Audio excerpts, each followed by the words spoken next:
Muy buenos días o buenas tardes también para algunos países, dependiendo en la zona horaria donde nos estén viendo, porque aquí hoy día nos están viendo desde México hasta Argentina, pero también tenemos noticias donde nos han visto desde Canadá, desde Irlanda, desde países de Europa en general, así que felicidades por habernos seguido durante todo este tiempo y agradecido. Y lo primero, como les dije, es saludarlos a todos los que ya están ahí en línea desde Panamá, Costa Rica, está Álvaro, está Néstor, agradecerles el tiempo que llevan ya con nosotros, la fidelidad que tienen ya estos webinars que tenemos todos los días martes, donde estamos hablando de distintos temas enfocados en los temas de transformación digital, pero siempre lo digo que tiene que ir acompañado de la parte cultural, no debemos olvidarnos de nuestros colaboradores, no debemos olvidarnos de nuestros equipos. Así que hoy día nos acompaña un experto que lo comprometimos y lo comprometieron todos los que están hoy día presentes. Fue hace más o menos un mes. Hoy día, Ignacio, de hecho, tú estás siempre cuando estamos de cumplemes. Hoy día ya es nuestro Mira tercer tú qué mes. suerte que tengo. Estamos siempre en los cumplemes, Ignacio. Un placer de nuevo tener a Ignacio Vera, con quien tuve la oportunidad de trabajar en el Banco de Chile. Un experto hoy día en banking, trabajó en distintos bancos y en distintas industrias dentro de todo el mundo, en Asia, en Europa, en bancos en Europa, en Barclays, estuvo en Argentina, en México y hoy día en Chile. Y lo más importante es que también va a estar con nosotros en Digital, porque lo queremos absorber y queremos que esté con nosotros porque queremos empezar a generar esta semilla, esto que estamos viendo, todo este ecosistema que estamos armando en América Latina de transformación con la ayuda de expertos y sobre todo con Ignacio, que en esta ocasión, al igual que la vez pasada, está muy lejos, está desde Pune, la India, y ya nos habló hace un tiempo atrás de si existía o no la banca digital. Y en el transcurso de esos webinars que tuvimos durante el tiempo, tuvimos algunos donde estuvimos revisando el comportamiento del cliente, cuál era la experiencia o la estrategia de hablar con el cliente en tiempos de crisis. Y justamente hoy día la idea es continuar con esa historia, es ver cómo podemos implementar hoy una banca digital. Y la idea es esa, la idea es que Ignacio hoy día nos cuente qué tan difícil es, cómo están las condiciones hoy día producto del teletrabajo, de la pandemia que estamos viviendo, qué factibilidades hay. Y antes de retirarme y dejarte el escenario, Ignacio, quiero saludar a todas las personas, porque me han comentado ahora por WhatsApp, me estaban comentando a todos los que tienen algún conocido, algún enfermo que esté con el COVID, les mandamos desde acá, desde Digital con Ignacio, mucha energía para ustedes, que se recuperen pronto, como lo digo siempre, de esto vamos a salir todos en conjunto, tenemos que trabajar en colaboración.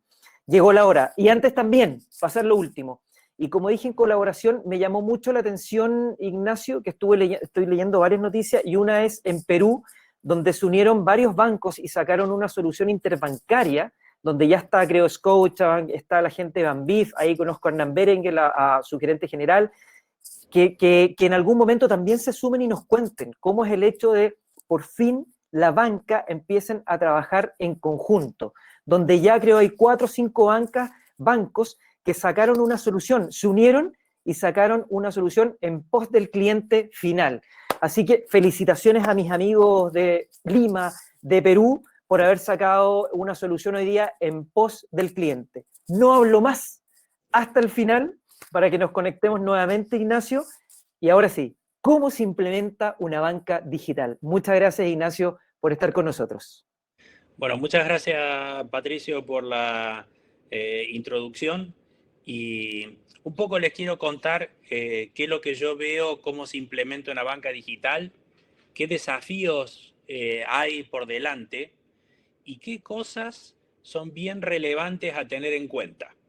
Así que bueno, sin más preludio, empecemos. Bueno, acá un poco les contaban quién era yo, qué había hecho, qué sé yo. Yo trabajé 34 años en la banca y en muchos bancos alrededor del mundo, en 5 continentes, así que un poco de banca he aprendido a lo largo de mi carrera. A ver, bien importante, ¿qué es la banca digital para el cliente? Porque la banca digital se ve desde dos puntos de vista. La ve el cliente por un lado y la ve por otro lado el banco. Y para el cliente, la banca digital es la máxima expresión de la usabilidad y la conveniencia de los servicios financieros, beneficiándose, por supuesto, de un proceso continuo y automático, y ese proceso tiene que ser front to back, porque si no, los procesos están interrumpidos, y hoy en día lo hemos visto en muchos casos, que como los bancos no han podido tener mucho personal por mucho tiempo, se ha dado cuenta ahí que los procesos no son totalmente digitales. Después, los procesos tienen que estar disponibles, o los servicios, 24/7 por 365. Nadie admitiría más algo que no funciona en ese tiempo. Y sin embargo, sigue habiendo bancos en el mundo que no son 24/7 por 365. Y para esos bancos hay que tener en cuenta que las nuevas generaciones no van a tolerar más ese tipo de servicio, porque ellos en Google, en Amazon o en cualquier servicio que se metan del mundo operan todo el día.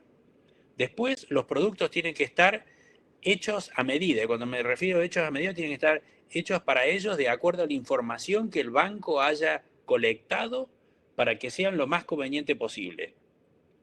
Tienen que tener la mejor experiencia de uso. Tienen que ser utilizados con la máxima rentabilidad en la inversión. Tienen que tener un servicio 100% virtual, no servicios intermedios o que haya que ir a una sucursal o que haya que llamar a un call center. No, no, el servicio tiene que ser 100% virtual para tratar de solucionar totalmente los problemas que tenemos. Se tiene que sentir protegido con los más altos estándares de seguridad. Hay que tener en cuenta que con este tema que se viene mucho más fuerte de la digitalización, también va a aparecer mucho más el tema de los hackeos. Y utilizado al menor costo posible. Hoy los bancos en muchos casos son caros, entonces tendrían que ser en realidad más baratos los servicios del futuro. ¿Y qué es la banca digital para el banco? La banca digital es la máxima optimización, eficiencia en la provisión de los servicios financieros. ¿Y esto qué quiero decir? Que lo que tienen que lograr los bancos es eficientizar los procesos, reducir al mínimo los errores operativos. Y todo el mundo que trabaja en un banco sabe que los errores operativos son muchos y muchas veces son caros para los bancos. Entonces, con la digitalización, esto se tendría que minimizar al máximo, optimizando el uso de los recursos de las áreas internas. ¿Esto qué quiere decir? Que van a tener que utilizar menos recursos de los que tienen hoy, mejorando los servicios que prestan, conociendo más al cliente a través del business intelligence y de la inteligencia artificial, que hoy en día los bancos tienen un montón de datos, pero esos datos no se traducen en información. Entonces mañana estos datos van a tener que ser transformados en información y ser utilizados en beneficio del cliente por un lado y del banco por otro. Aumentando la satisfacción del cliente, hay que tener en cuenta que los bancos es una de las industrias más castigadas dentro de la calidad de servicio y la confianza que los clientes tienen, teniendo sistemas que sean ágiles, modulares, fáciles de operar y a un costo bajo de operación, cumpliendo con las normativas y las regulaciones vigentes, haciendo más eficiente el cost-income ratio para el banco y mejorando el retorno de inversión para sus inversionistas. Pero todo esto nos va a llevar de la implementación de la banca digital a hacernos un par de preguntas que son bien fundamentales. ¿Quién debe influenciar el cambio? ¿Quién lo debe liderar? ¿Cómo se tiene que financiar? ¿Quién lo tiene que acompañar? ¿Quién tiene que respaldar y quién lo tiene que ejecutar este cambio? Veamos las respuestas. ¿Quién debe influenciar el cambio? ¿El CIO o el CTO? ¿Por qué? Porque ellos son los que más entienden teóricamente tecnología y son los que tienen que transmitir a la organización toda la información necesaria para que se pueda hacer el cambio y la transformación digital. ¿Quién tiene que liderar a este cambio? El CEO. Si el CEO del banco no es capaz de liderar y de él ponerse al frente del banco para que esto ocurra, no va a suceder. Y miren lo que pasa en Banco Santander con Ana Botín. Ella se pone al frente del banco y dice, somos un banco digital, nosotros tenemos que ser digitales, somos más una empresa digital que un banco que provee servicios financieros, etcétera, etcétera. O sea, ella está totalmente comprometida. Lo mismo pasó con HSBC cuando el CEO era Mike Geoghegan. Él decía, somos una empresa de tecnología con marketing. nunca decía que era un banco en realidad. O sea, los servicios financieros se proveían detrás, pero era una empresa de tecnología con marketing. ¿Quién debe financiar el banco? El directorio. Y el directorio tiene que estar consciente del dinero que va a poner para la transformación que va a tener en su organización. ¿Quiénes son los que tienen que respaldar al cambio? Y este tema es súper importante. Este es los directos reportes del CEO. ¿Por qué? Porque van a ver que en ese equipo de trabajo hay muchos que no van a estar de acuerdo con el cambio digital, que van a seguir queriendo que se opere en el modo como se operó hasta el momento. ¿Por qué van a cambiar si ganaron mucho dinero hasta ahora y las cosas se vinieron haciendo de un modo determinado? ¿Por qué hay que innovar? ¿Por qué hay que reducir sucursales, etcétera, etcétera? O sea, dentro de ese equipo, si no hay una coherencia, va a ser bien difícil obtener el cambio. ¿Quién debe acompañar el cambio? Ineludiblemente toda la organización. Y este es el liderazgo del CEO que le tiene que transmitir a toda la organización que esto es muy importante para poder seguir subsistiendo en el futuro. Y quien debe ejecutar este cambio tiene que ser todos los del equipo gerencial y por supuesto el CIO o el CTO, que son los más capacitados para poder ejecutar ese cambio. Organigrama. El organigrama, aunque parezca algo simple, es algo fundamental. Y yo acá he puesto unos organigramas para que ustedes vean, y estos son organigramas, como yo los llamo, con poca responsabilidad, de donde uno no entiende nada en el organigrama, no sabe quién es responsable de qué, o muchos responsables de todos, o nadie es responsable de nada. Vieron que muchas veces dicen, no, yo tengo una organización matricial. ¿Quién en realidad es responsable de algo? Y cuando uno entra a preguntar algo, nadie sabe nada, nadie es responsable de nada. Entonces, ese tipo de organizaciones es muy difícil que puedan ejecutar un cambio de esta magnitud, como se requiere para transformar un banco tradicional en hacerlo un banco digital. Entonces, algo bien importante aquí, la organización tiene que ser algo simple, transparente. Y ahora vamos a ver un par de conceptos importantes respecto a la organización. ¿Cómo se logran estos cambios, teniendo un organigrama dinámico y eficiente? ¿Y esto qué quiere decir? Que el organigrama sea rápido de adaptarse si hay que hacer algún tipo de cambio, que genere agilidad en las tomas de decisiones. ¿Vieron cuando uno va a un comité y son 100.000 que van a tomar una decisión? Nunca se decide nada, o se pasan meses hasta que se decide algo. Y la decisión que se tomó por ahí era la política correcta, pero no la mejor para la institución. Entonces, tiene que haber un organigrama que sea ágil para tomar decisiones y que sea rápido.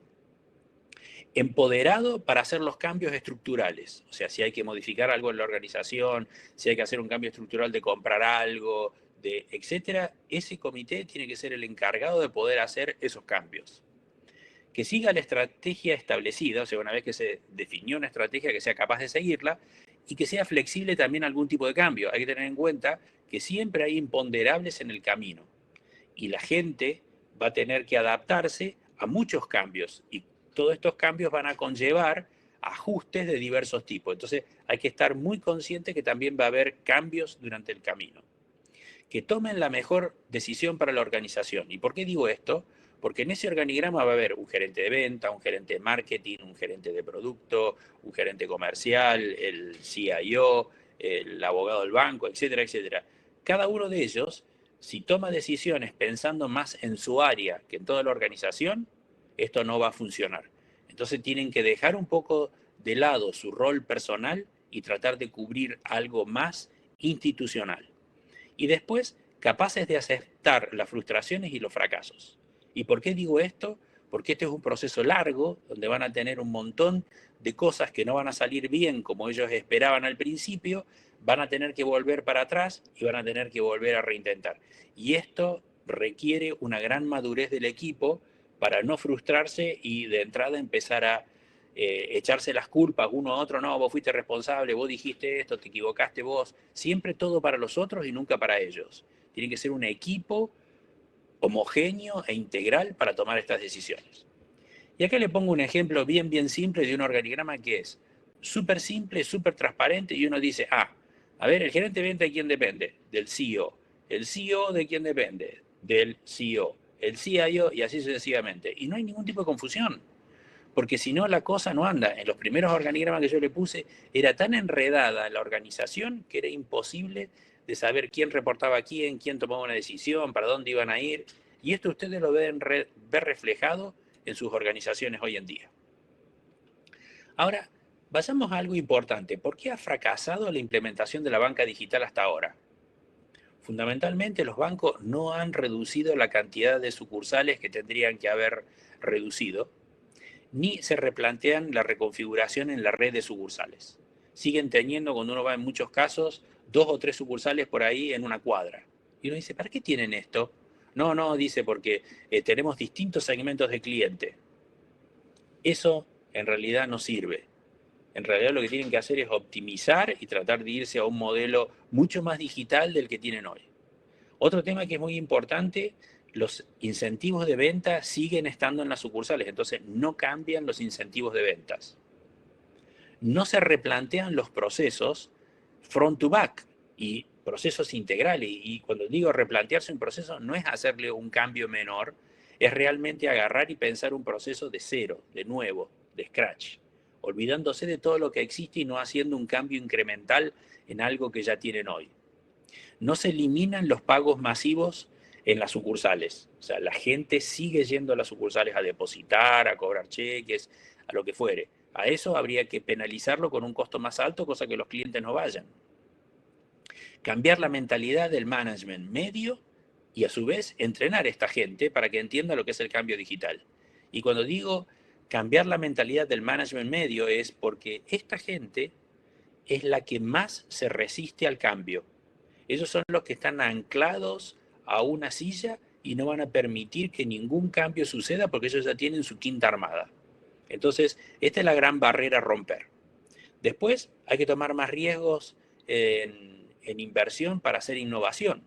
Normalmente se tiene miedo y no se quiere invertir en este tipo de acciones que por ahí a muchos gerentes le parecen un poco riesgosos.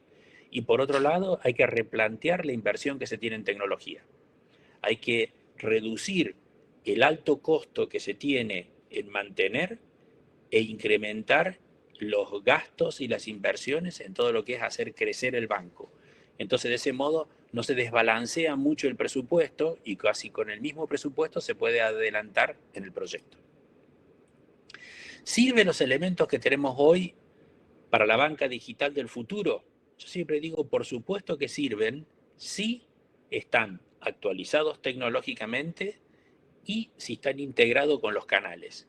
Y acá pongo ejemplos de los ATM, de los chatbots, de los IBR, y las fechas esas que hay ahí son las fechas en que estas cosas entraron en producción en la mayoría de los bancos del mundo. Y esto es muy importante de si podemos reutilizar esto, claro que lo podemos reutilizar, pero lo tenemos que ayornar, como yo digo, con nuevas tecnologías, integrarlos con las fintechs, utilizar las redes sociales, utilizar un buen sistema de APIs y así podernos integrar a la nueva tecnología, hacer que el banco sea mucho más dinámico. Si no, realmente no creo que podamos obtener un buen beneficio de estas grandes inversiones que hemos hecho a lo largo del tiempo. Desafiar nuestros productos y servicios. Y esto es un gran desafío. Y yo digo, ¿cuántos clientes tenemos? ¿Suena como una pregunta simple? Es re simple, parece. ¿Cuántos de esos clientes son rentables? ¿Cuántas tarjetas de crédito tenemos? ¿Cuántas se utilizan recurrentemente? Y así sucesivamente. Y en este slide les muestro, por ejemplo, el CEO pregunta, ¿cuántos clientes tenemos? Y alrededor de él están las respuestas que dan cada uno de sus directos reportes. El CIO dice, en nuestra base de datos hemos detectado que tenemos 5.486.543.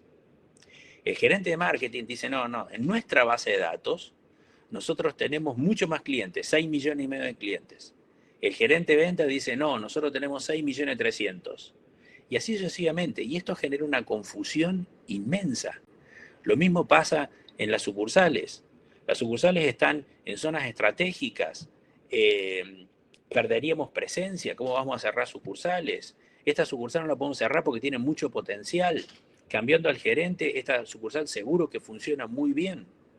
Con las tarjetas de crédito pasa exactamente lo mismo. ¿Cuántas tarjetas de crédito tenemos? Cada uno tiene su número, de acuerdo a mi base de datos, de acuerdo a la factura que le pagué al proveedor, etcétera, etcétera. Y con los clientes pasa algo que es muy importante. No los podemos perder a estos clientes porque se los va a llevar la competencia. Si los perdíamos, no estaríamos siendo competitivos con otros bancos de la plaza.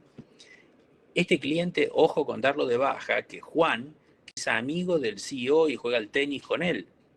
Son muy pocos estos clientes, pero son valiosos. Todos estos son temas válidos para tener en cuenta, pero son excusas que prohíben que se pueda hacer la transformación digital rápido.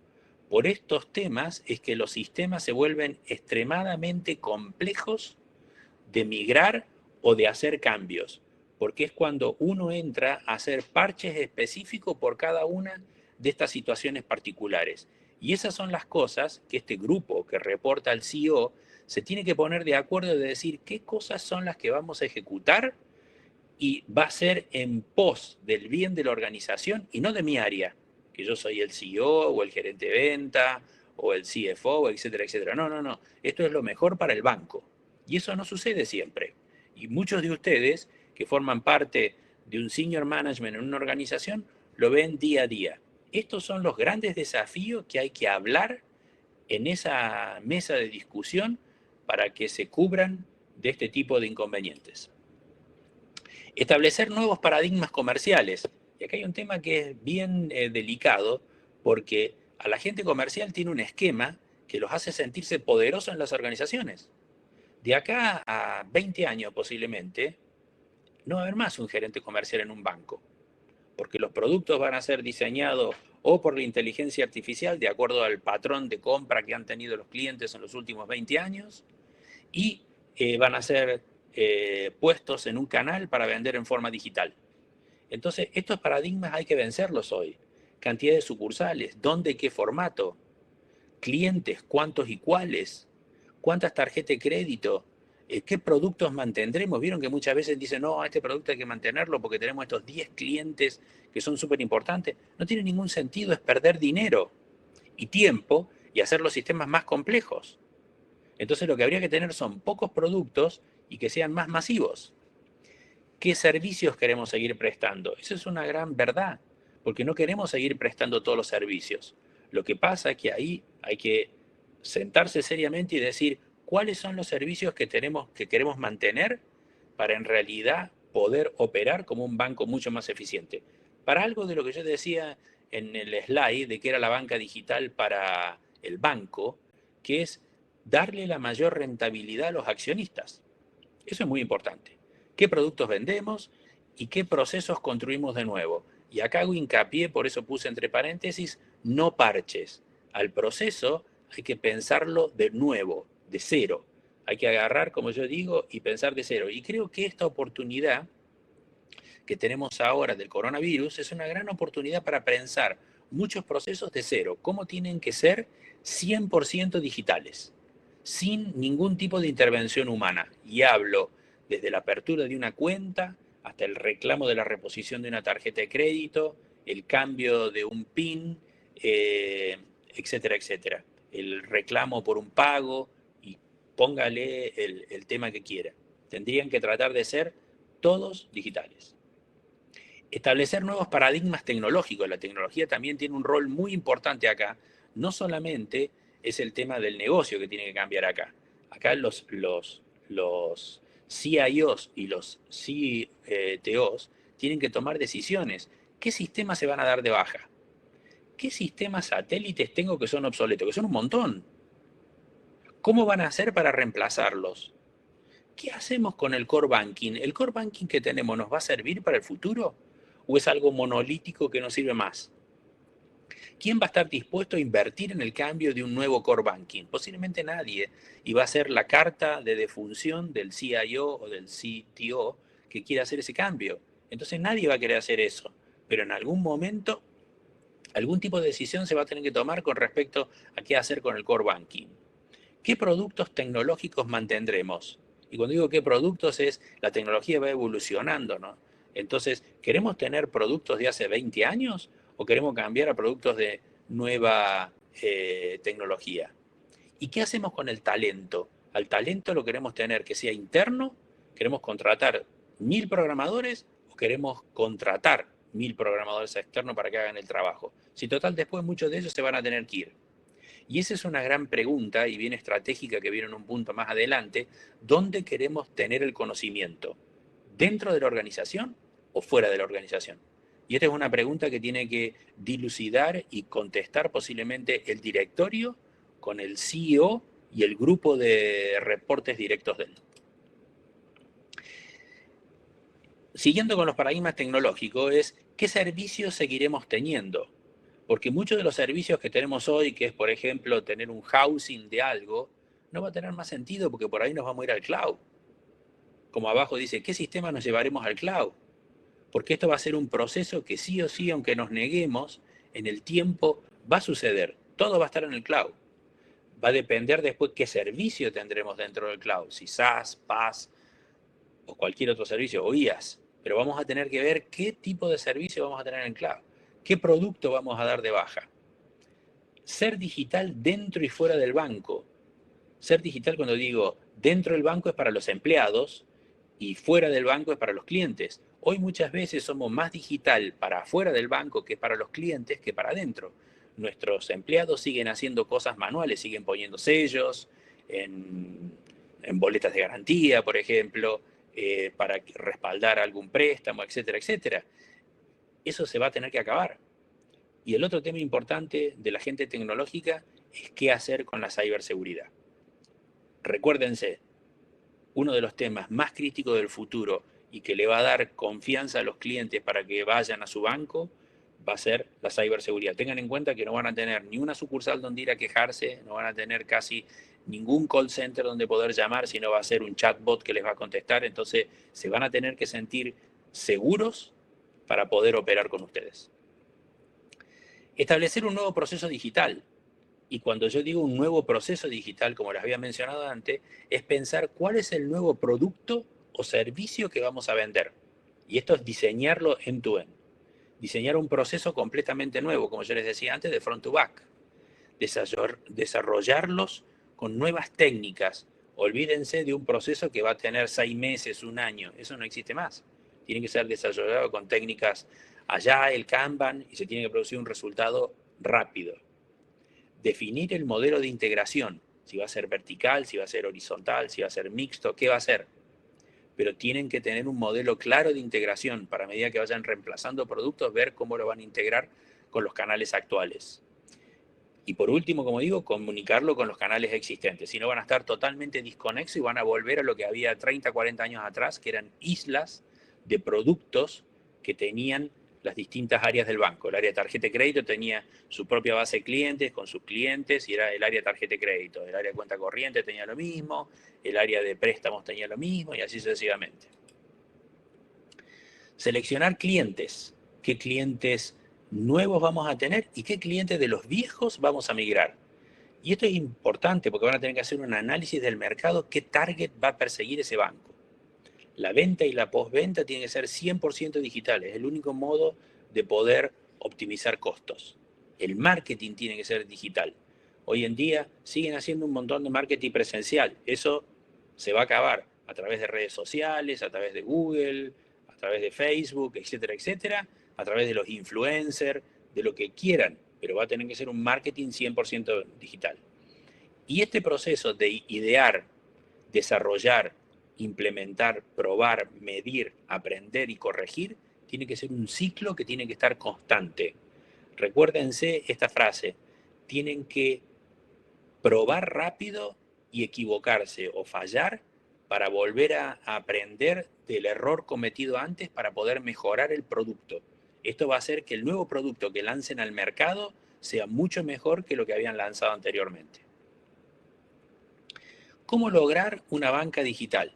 Y acá he puesto algunos entornos del negocio, entornos de los procesos y las herramientas, de la tecnología, de los proveedores, del marketing y de la cultura y las personas. Y cada uno de ellos tiene cosas que hay que tener en cuenta para mejorar y para hacer. Por ejemplo, de las herramientas hay que tener nuevos procesos, tienen que tener más automatización y robótica. Esto va a llevar a que tengan más productividad, o sea, se va a poder procesar mayor volumen de transacciones, mejor time to market, mucho más uso de BI y de EI. En la tecnología hay que implementar nuevos sistemas, una arquitectura completamente distinta porque va a estar en el cloud. Hay que integrar las redes sociales, hay que tener APIs, más innovación y, como siempre, recalco la ciberseguridad. ¿Los proveedores o los socios tecnológicos que tenemos tienen que ser los mismos o van a ser nuevos? Nueva proposición de servicios. ¿Qué tipo de servicios nos van a proveer? Diferente tipo de soporte del que tenemos hoy vamos a tener que tener. Proveedores que nos lleven con una visión del futuro e integración de fintechs. En marketing van a tener que entender mucho mejor qué es lo que quieren los clientes. Va a tener que haber un nuevo modelo de atención. Ofertas totalmente distintas a las que tienen hoy. Una nueva segmentación y el marketing, como dije antes, totalmente digital. En las personas y en las culturas, posiblemente los perfiles de los banqueros del futuro, como decía antes, van a ser totalmente distintos a la de los banqueros actuales. Van a tener que ser mucho más tecnológicos, van a tener que ser data scientists, van a tener que ser más sociólogos, etcétera, etcétera. Van a tener que aplanar la toma de decisiones. Van a tener que flexibilizar los roles, la gente va a tener que hacer otro tipo de tareas. Van a tener que estar constantemente capacitándolos porque la evolución de la tecnología cada vez es mucho más rápida. Y va a tener que haber una adaptación continua. O sea, la gente que no se puede quedar en un rol y quedarse ahí para siempre. Va a tener que evolucionar y cambiar. Y en el negocio, que es posiblemente donde más cambios vaya a haber, junto con la tecnología, tiene que haber un nuevo modelo de negocios. O sea que la venta se va a tener que orientar de un modo totalmente distinto y no físicamente como es hoy a través de las redes de sucursales o vendedores en las calles, etcétera, etcétera. Va a tener que tener una mejor propuesta de valor porque la competencia que hay con los bancos digitales actuales hoy es mucho más compleja. Los bancos digitales actuales hoy son mucho más baratos que los servicios que provee un banco digital actual. Va a tener que tener una transición de los productos físicos a los productos virtuales. Va a tener que tener una experiencia nueva, o sea, se va a tener que crear una experiencia totalmente nueva para el cliente. Y va a tener que crear más ventajas competitivas para que los clientes vengan a nuestro banco y no se vayan de nuestro banco. Beneficios de la transformación en la cadena de valor. Y yo siempre pongo un iceberg, porque un iceberg representa bien cuál es la cantidad de cosas que se hacen y se ven para afuera, llamémosle del iceberg, o sea, lo que flota del agua, y qué cosas hay que hacer debajo del iceberg, que normalmente es como el 75, el 80% del iceberg está sumergido.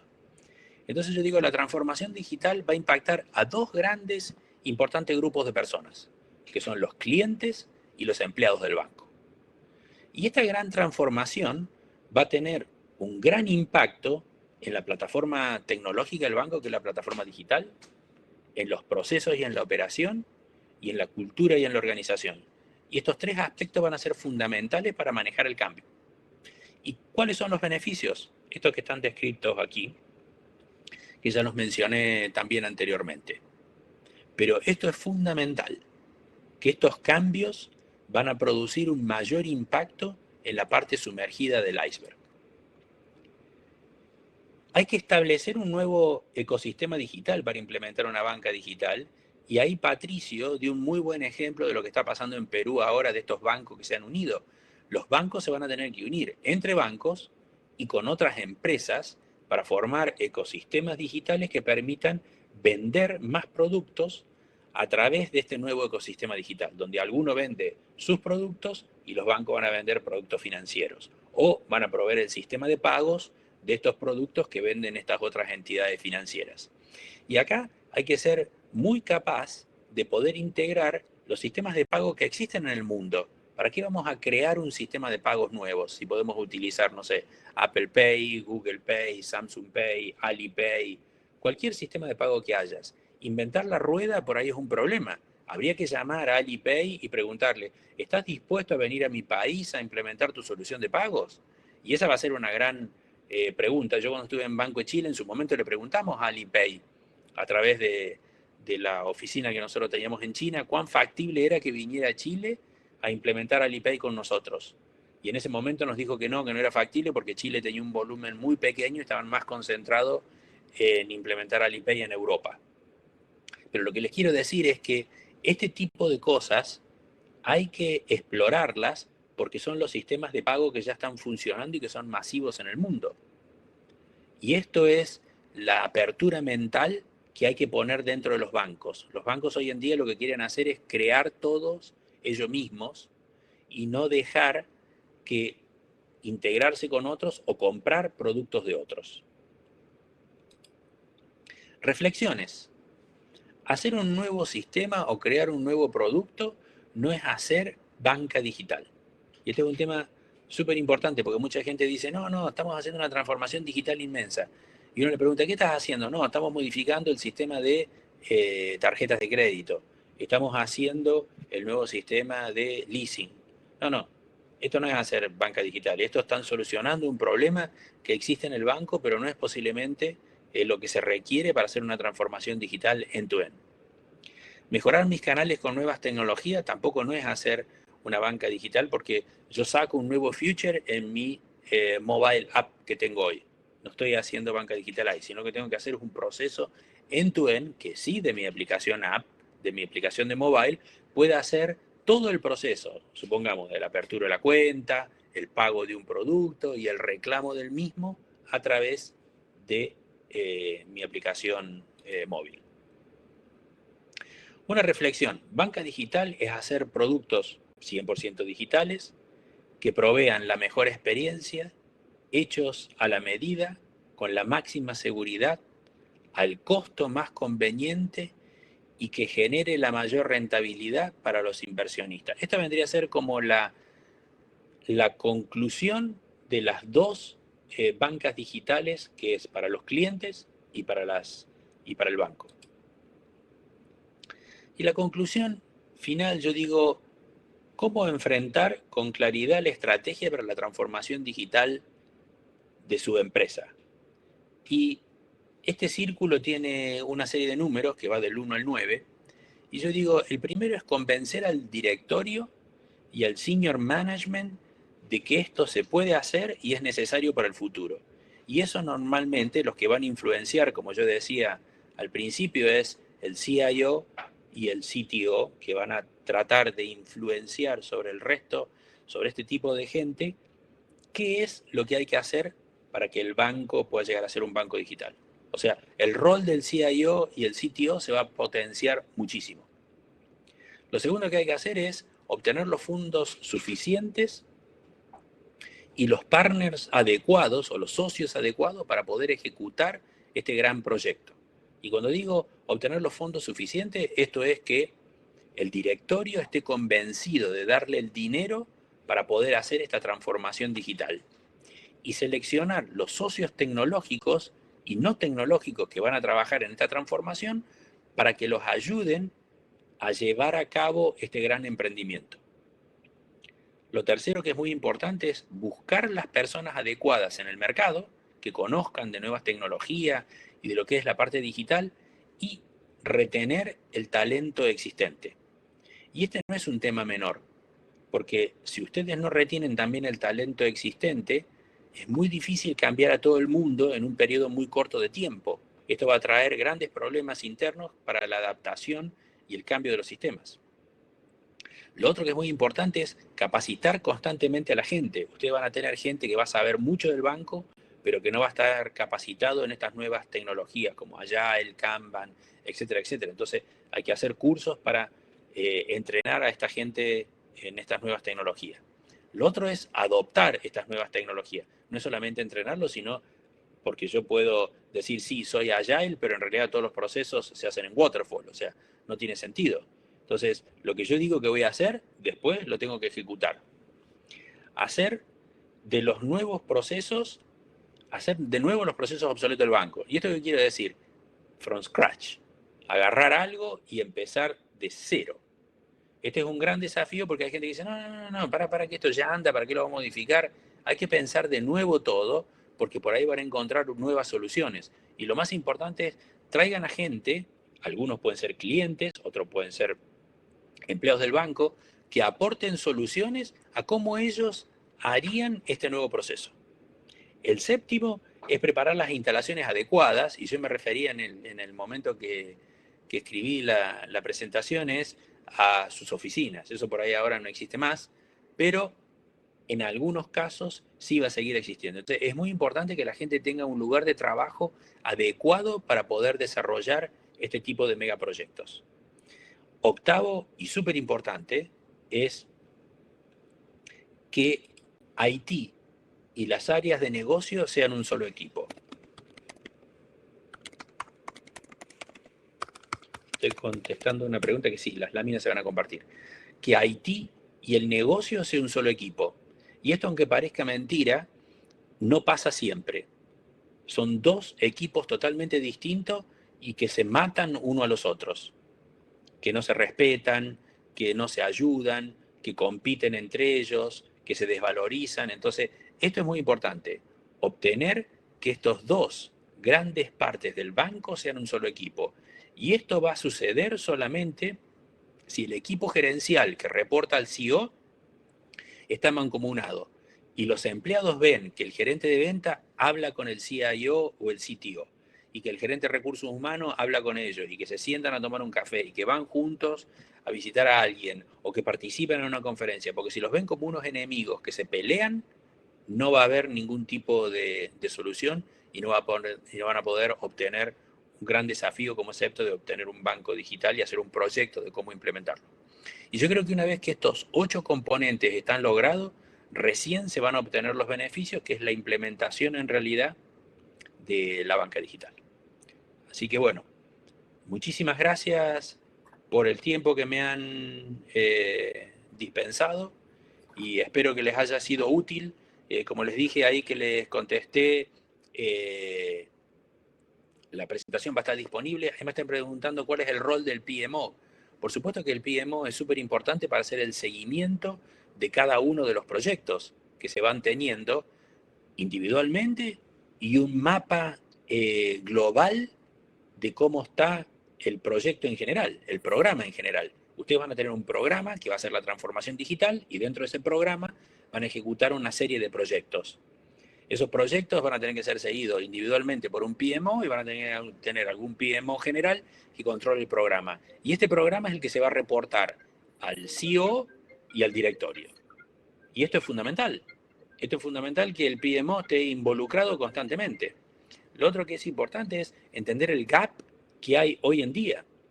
O sea, por eso hay que hacerse todas estas preguntas fundamentales que yo decía, desde el punto de vista del negocio y del punto de vista de la tecnología. Desde el punto de vista del negocio es qué clientes tenemos, qué productos tenemos, cómo los queremos atender, qué les queremos vender, cuánto queremos las sucursales, qué sucursales queremos. Y este es un tema bien difícil. Cuando uno va a un gerente de venta y le dice, mira, vamos a cerrar 50 sucursales, dice, no, porque vamos a perder presencia, porque la marca se va a desvalorizar, porque los clientes van a tener miedo. Y no es así, porque ¿cuántos de ustedes van a una sucursal seguido? Casi nunca van.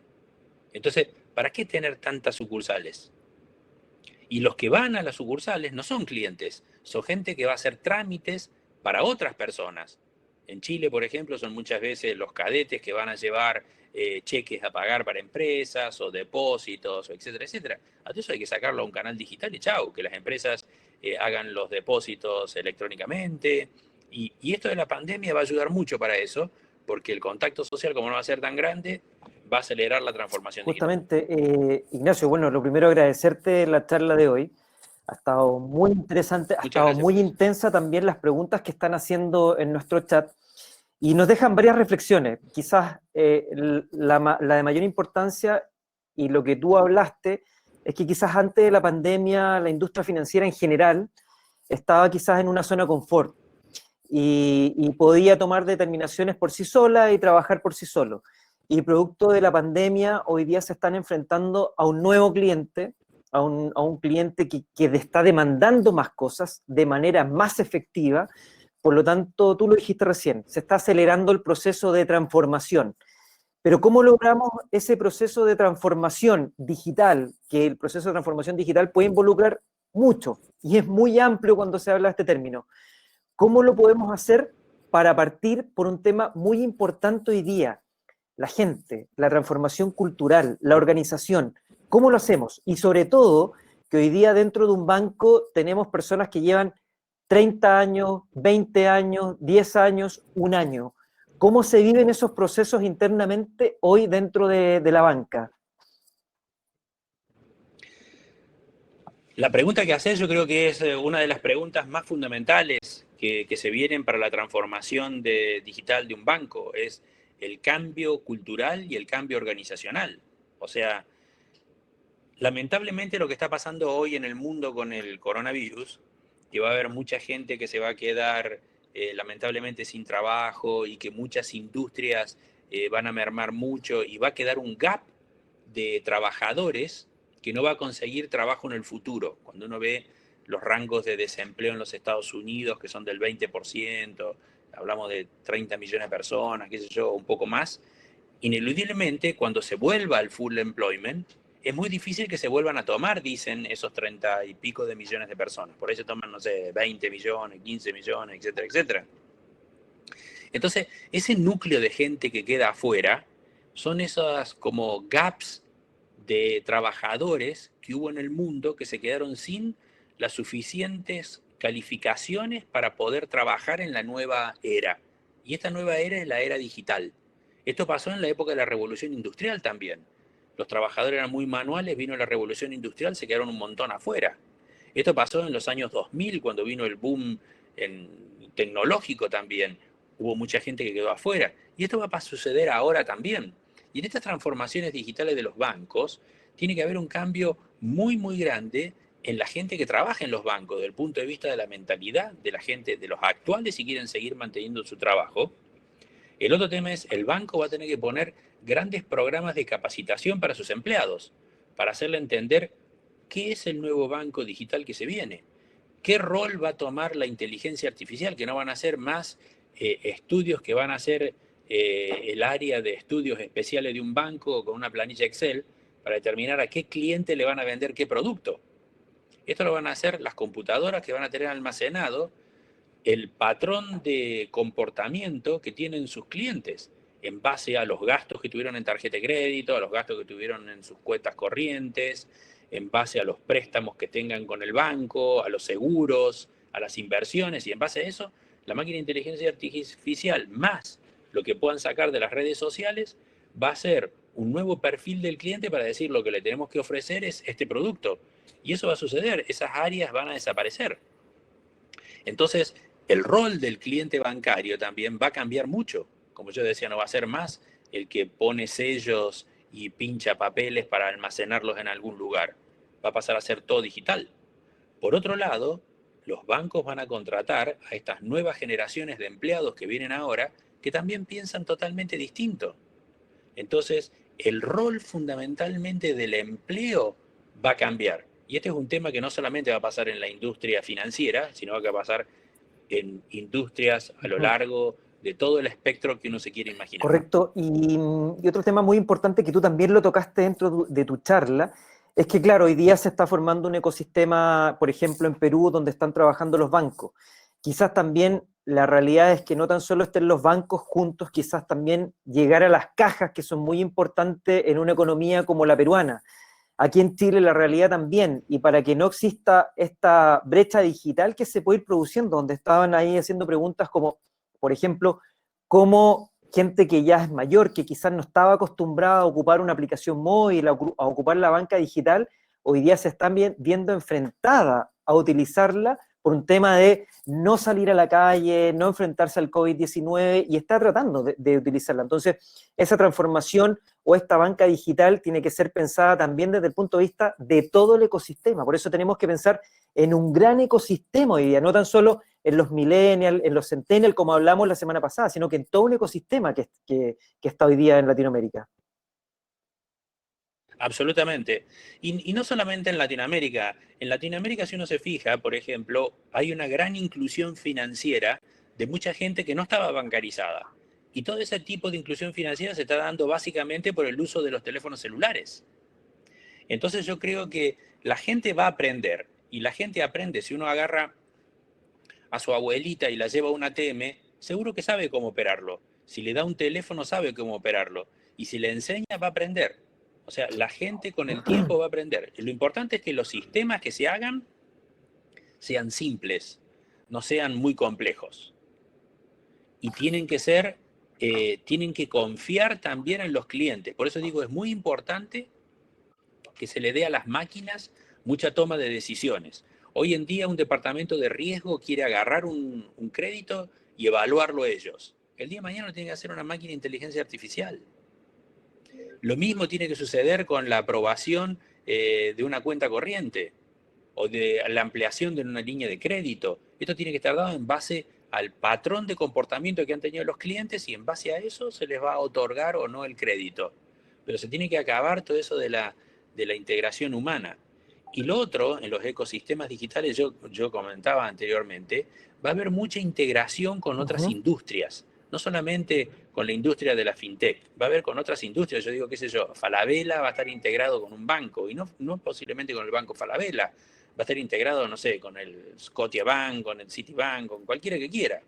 O en cada país tendrá un socio distinto de acuerdo a los servicios que le brinde. Y ese es el nuevo ecosistema que se tiene que empezar a producir. Y lo mismo va a pasar con los sistemas de pago. Yo digo, los sistemas de pago, cuando uno mira, cada banco trata de tener su propia aplicación móvil de hacer sus propios pagos. Eso no va a funcionar, porque el segmento que tiene es muy poco en el mercado. Inclusive el banco más grande que uno agarre en algún país puede tener 20-25% del market share de ese Correcto. país. No es suficiente para que todo el mundo del país use esa aplicación. Entonces hay que integrarse con otras cosas. Por ejemplo, en Dinamarca, cuando estuvimos con Ramón Rey, con Ramón Heredia hace varios años, vimos que el Banco Nordea había logrado eso porque se había juntado con otros bancos y todos los bancos habían hecho que eso funcionara. Cuando uno ve lo que hizo Alibaba a través de Alipay en China, lo tienen 700 millones de personas, WeChat, y así sucesivamente. Entonces, estas son las cosas, los sistemas de pago, que van a empezar a ser más masivos y que tienen que funcionar de algún modo en el mundo. Tienen que ser mucho más estándar. No pueden ser tan localizados porque no van a andar. Y eso yo entiendo que, no sé, en Chile dicen, no, acá en Chile es diferente, los mexicanos dicen, no, en México es diferente, los brasileños dicen, no, Brasil es diferente. Pero en realidad no tendría que ser así. Tendría que ser algo mucho más estándar porque pagar es lo mismo pagar en la China que pagar en Estados Unidos, que pagar en Brasil o en Chile o en cualquier lugar. Uno va con un contactless y paga o con una tarjeta de crédito. Lo otro que van a desaparecer posiblemente en el futuro sean los PIN-PAD, porque todo el mundo toca lo mismo. Entonces un foco inmenso de contagio. ¿Qué se va a utilizar? ¿Va a ser contactless? Para ese caso es simple hoy. Habría que levantar el límite del contactless y sacarle el PIN. Si total la tarjeta ya tiene toda la inscripción necesaria para que la transferencia sea segura. Entonces, tiene que cambiar un poco el ecosistema. Los bancos tienen que hablar con los proveedores, que pueden ser tiendas de retail o con el que vaya a ser el ecosistema, para ver cómo van a mejorar para que esto sea mucho más simple. Si uno se fija, Alipay, WeChat, un QR, uno lee y con eso paga. En Europa es mucho a través del número de teléfono. Y así hay distintos mecanismos de pago y eso va a proliferar en el mundo. Eso lo que va a hacer es que este ecosistema digital sea mucho más grande y no esté suscripto solo a un banco. Ignacio, ¿y cómo ves dentro de este ecosistema digital donde estamos hablando de la unión muchas veces de grandes empresas? ¿Qué rol crees tú que van a cumplir hoy día las startups en general, una fintech, una insurtech, una agrotech, una healthtech dentro de este proceso? Hoy día tienen cabida más que antes dentro de todo este proceso de transformación. ¿Se está dando la oportunidad para que se trabaje también con ellos? Absolutamente. Yo creo que este es el momento que tienen que utilizar más a la fintech. ¿Por qué? Porque tienen soluciones que, primero, son independientes, no son de un banco ni de alguien en particular, sino que es algo que puede ser usado por una comunidad mucho más grande, alguien que pertenece al banco A, al banco B y al banco C. Entonces, ese producto se tiene que integrar dentro del ecosistema digital para que sea algo mucho más utilizado, como lo que pasaba con la vivienda, con este tema de la administración de los consorcios, para poner un ejemplo. Entonces digo, ese tipo de soluciones son las que van a proliferar en el futuro y van a hacer que el ecosistema sea mucho más grande y pueda ser mucho más rico. Y ahí las fintech van a cumplir un rol muy, muy importante en venta de seguros, en asesoría financiera, en pagos, en lo que fuere. En lo que fuere. Porque muchas veces cuando uno dice el costo de el merchant discount de las tarjetas es caro y nosotros queremos poner algo nuevo. Y bueno, eso se puede lograr a través de una fintech y no utilizando una red ya establecida que tiene un merchant discount que es muy grande con los POS existentes. Si puede tener contactless para pagar o pueden tener tipo un toggle que se pone en un teléfono celular u otro tipo de dispositivo para poder hacer los pagos. Esto mismo va a suceder, por ejemplo, con los pagos digitales. Me refiero con las transferencias de fondos. O sea, tiene que haber transferencia de fondos locales y tiene que haber transferencia de fondos internacionales. Las remittances es un gran negocio porque los trabajadores migrantes estuvieron en muchos lugares del mundo transfiriendo dinero a sus países de orígenes. Y Western Union o este tipo de organizaciones son extremadamente caras. Y uno tiene que ir a Western Union para hacer la transferencia. Y aparte piden millones de datos, qué sé yo. Entonces, este tipo de cosas hay que solucionarlas de algún modo, que tienen que ser mucho más rápido, porque un joven no va a permitir más que eso suceda. Así es. Entonces, este tipo de cosas van a pasar mucho más Así es, rápido. yo creo que este ecosistema también, lograr que estén las fintech trabajando dentro de este ecosistema es muy importante porque hoy día generan mucha empleabilidad dentro de la región y en el mundo. Así que es muy importante que se trabaje hoy día, por fin y en definitiva, en colaboración, que es lo más importante. Y también no pensar tampoco en los 5 millones, los 3 millones de clientes que uno tiene, sino que pensar también en esa brecha digital que se está produciendo con esos 2 millones, con esos 3 millones, con esos 10 millones de clientes que no están hoy día bancarizados, que no están inmersos hoy día en este ecosistema, como también hacerlos formar parte. Yo creo que ese es el mayor desafío que tenemos dentro de la industria financiera. Sí, yo creo que algo que es importante es la inclusión de la gente en el mundo financiero fundamental. Y yo creo que esto de vuelta va a ayudar, por ejemplo, al cashless society, que son sociedades sin el uso de dinero físico, de pagos electrónicos. Porque la transferencia de dinero entre una persona y otra puede generar contagios. Entonces, ¿para qué utilizar dinero físico si se puede utilizar dinero electrónico? Y los pagos pueden ser producidos electrónicamente. Entonces yo creo que esto es otra oportunidad para masificar los sistemas de pago a grandes cantidades de gente y a toda la población, independientemente del rango de edad, que sea un verdulero, que sea un carnicero, que sea un zapatero, que sea un comerciante, una tienda grande, cualquiera. Cualquiera tiene que tener un sistema de pago electrónico y estándar. Y hay países que están más cerca que otros que lograrlos, pero yo creo que es fundamental y los países que están cerca de lograrlo es porque tienen un ecosistema. Y ese ecosistema es el que ha permitido que eso funcione bien.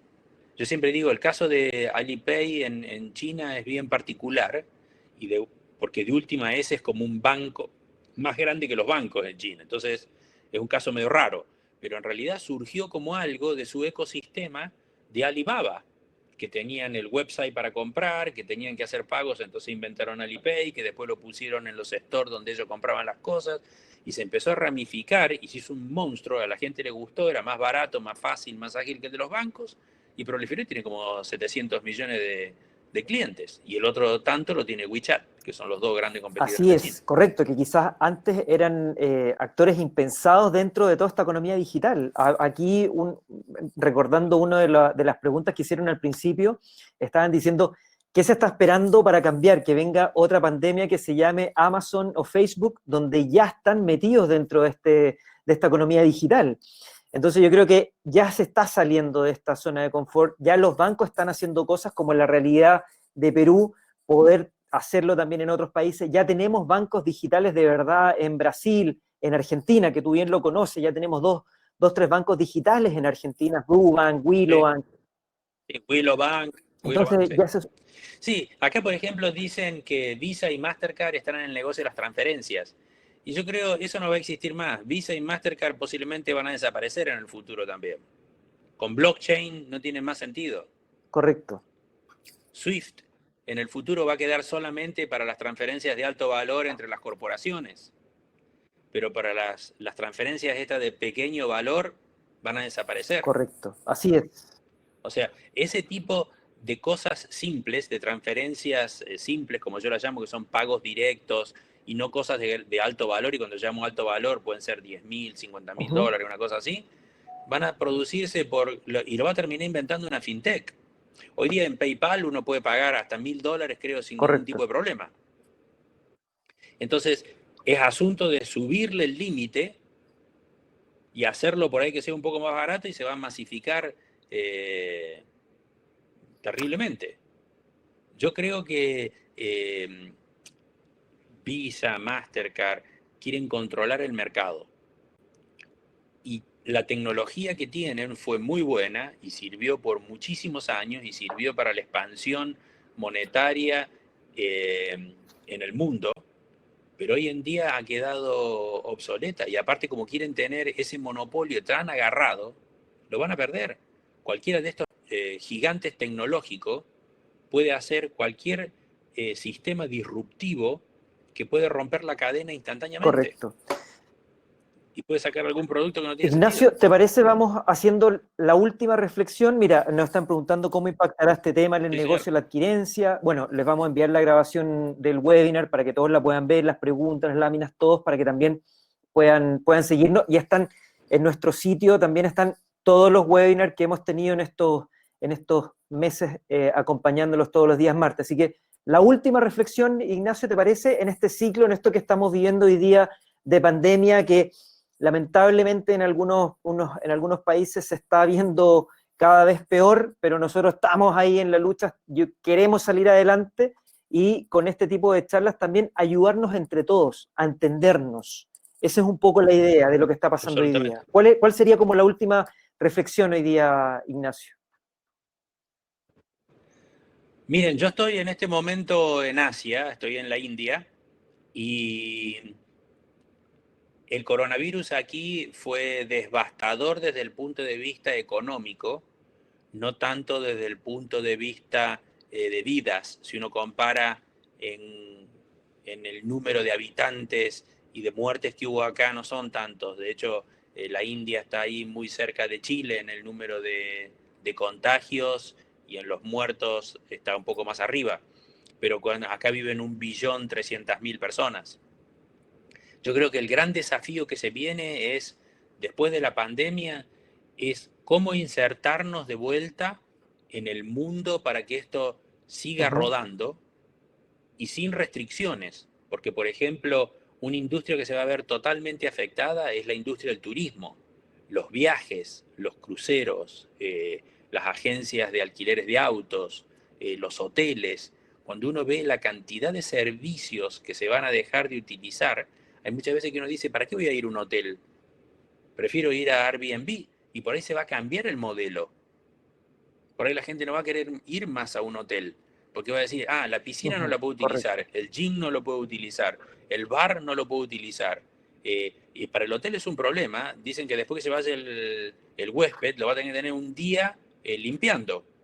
Los aviones le quieren dejar un asiento libre al medio. Algunas líneas aéreas dicen no, porque nosotros tenemos un sistema especial de ventilación, qué sé yo. Pero, por ejemplo, no haber comida en los aviones, dicen, se desaparecen las salas VIP de los aeropuertos, no haber más revistas, magazine, la identificación, el agente de viaje, llamémosle, que toma la reserva del avión, no va a tomar la cédula o el pasaporte. Imagínense la cantidad de problemas que puede haber ahí, de fraude, de gente que viaja que no es la que es, etcétera, etcétera. Entonces yo creo que esta parte de la transformación digital va a ayudar muchísimo para que todo eso sea mucho más simple. Por ejemplo, identificación es bien fácil, una identificación facial. Yo le mando una foto, la reconocen y cuando voy de vuelta al aeropuerto pongo la cara, no le tengo que decir nada a nadie. y van a saber que soy yo. Es muy difícil que otro tenga mi cara. Tan feo no va a haber otro en el mundo. Pero lo que digo es muy difícil que haya otro. Entonces lo que digo es, hay métodos tecnológicos para solucionar esos problemas hoy en día y creo que esa es la tecnología que se va a utilizar. Perfecto. Ignacio, bueno, agradecerte nuevamente que estés con nosotros. Ya es tarde, ya en este momento deben ser las 10, 11 de la noche, más o menos. ¿Es la 11 y media de la noche. Agradecerte que estés con nosotros una vez más. Sabemos que preparas estas presentaciones con mucho cariño, con mucho esfuerzo para todos los que nos escuchan. Agradecerle también a todos los que nos han seguido hoy día. Hoy día el chat estuvo muy interactivo, todos preguntando, todos querían hacerte preguntas, Ignacio, y eso es muy bueno, eso también lo valoramos, porque queremos conocer la realidad de lo que se está viviendo hoy día en Chile, en Colombia, en Perú, en Argentina, en México, en todas partes de Latinoamérica y el mundo. Así que agradecerles, porque de verdad lo que queremos, como está diciendo Cristian, queremos ser un aporte hoy día.